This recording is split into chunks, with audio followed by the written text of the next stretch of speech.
This is Dr. Jeff Kieliszewski, Forensic Psychologist. Welcome to my YouTube channel. In some ways, the events in the riot that occurred on January 6th were unprecedented. However, it seemed that social protests leading to violence also seemed to be on the increase around that time as well. Now, social protests leading to violence are not a new thing, and they're definitely not just an American phenomenon.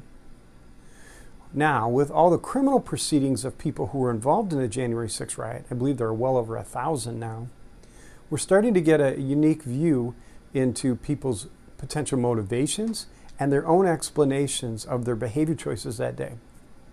It's fascinating to hear about the different defenses people are attempting to use in these cases, but even more interesting when a defendant testifies at their sentencing hearing and they try to explain their behavior to the court, trying to get a lesser sentence. I think it's fair to say that different people may have had different motivations behind their behavior choices on that day. But one thing that's coming out in these legal cases is that many people are saying that their behavior that day was, quote, out of character. Now, can a person's behavior become out of character when they're in a group? Social psychology has the answer to this. And the answer is yes, it can. In social psychology, there's a lot of research on behavior in groups, rioting behavior. One construct in social psychology and group behavior is called de-individuation. De-individuation is basically a loss of oneself as an individual when they become part of a group. And as a result, the individual may lose track of their own moral standards or rules of behavior. In a sense, they begin to act out of character, doing things they wouldn't normally do. In some of the earlier social psychology research, this used to be called mad mob theory. So was de-individuation a factor or maybe an explanation for some people's behavior choice during the January 6th riot? Are there other factors or explanations as well? One thing to look at is how does a group increase de-individuation? One way is that some groups will identify themselves, or the individuals will identify themselves as part of a group or a movement with a purpose and give it a name. Some people involved in the January 6th riot, I shouldn't say some, many, refer to themselves as, quote, MAGA, end quote. So this would identify them as part of a movement, which could increase de-individuation. Another way to increase de-individuation is through use of shared symbols. There's a long history of research in social psychology and sociology on how different groups use symbols to increase cohesiveness. Now, symbols can be used in the form of images, ideas, verbiage on flags, on clothing. We saw plenty of this during the January 6th riot.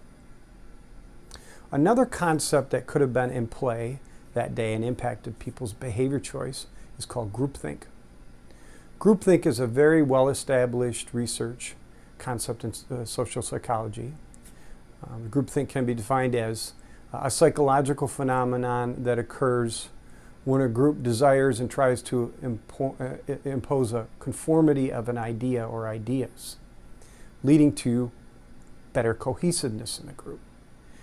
It's sort of like the total buy-in to an idea, often a big idea, that pulls and keeps a group together.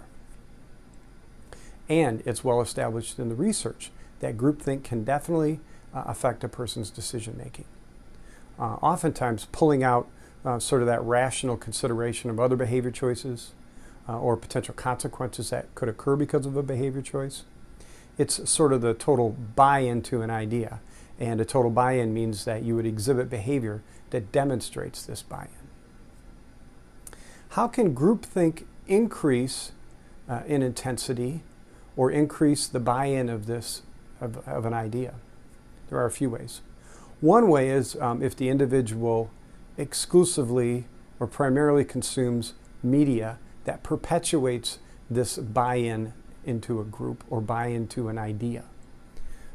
I don't have to give you examples, they're quite obvious. The other part is when people share this media with others. putting things on social media that fit with your buy-in to an idea. So, did groupthink influence some people's decision to engage in behavior that was, quote, out of their character? Would this groupthink buy-in to a certain idea or ideas compel a person to participate in a behavior he or she wouldn't normally do? Fucking traitors! Fucking traitors! How dare you!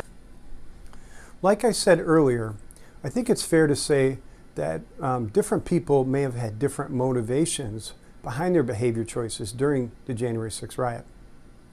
Perhaps and maybe there were people who behaved in ways that was consistent with their character. And the January 6th riot gave them an opportunity to act out in an aberrant way. These people could be people who have a penchant for destructive behavior. Maybe these are the type of people who are attracted to antisocial behavior or violent behavior.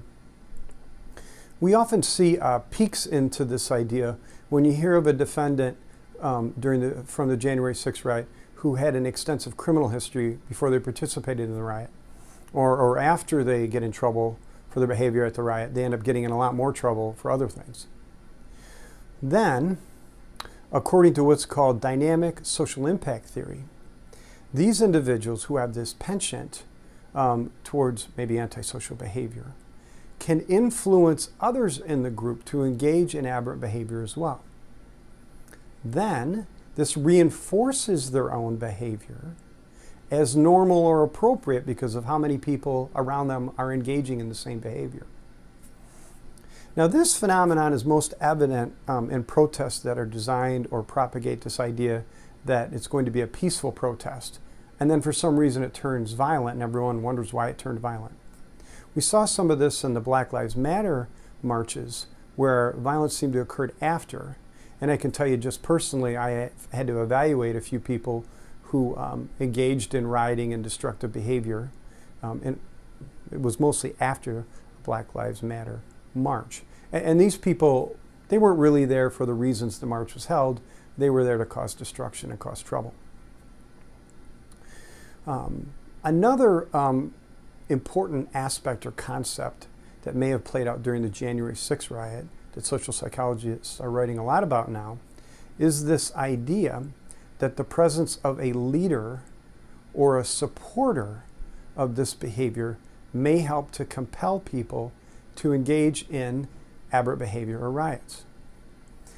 Now, I think we can also group into that idea, the idea of an influencer.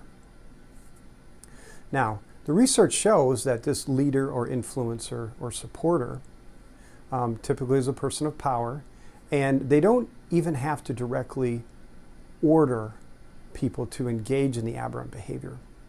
But if they're able to create this sense that this behavior would be supportive or demonstrate support for a worthy cause, or that a person's behavior could help to contribute to moving an idea, that this will compel people to act in certain ways, and then within the context of what happened on January 6th, behave in ways that are illegal.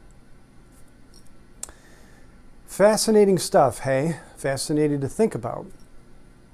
So what I talked about in this video is not an attempt to offer any type of excuse or any explanation that would diminish people's behavior choices or their responsibility for their behavior during the January 6th riot. In fact, some of these concepts have been presented and offered in court as attempts to diminish a defendant's responsibility for their behaviors during the January 6th riot, and they just haven't worked. My aim in this video was to give an explanation and help us understand some of the behavior we saw in January 6th riot from the perspective of a forensic psychologist relying on the extensive and well-established social psychology research on group dynamics that occur during social protests or violence or riots. Now, if you know others that have an interest in this topic, please pass this link along.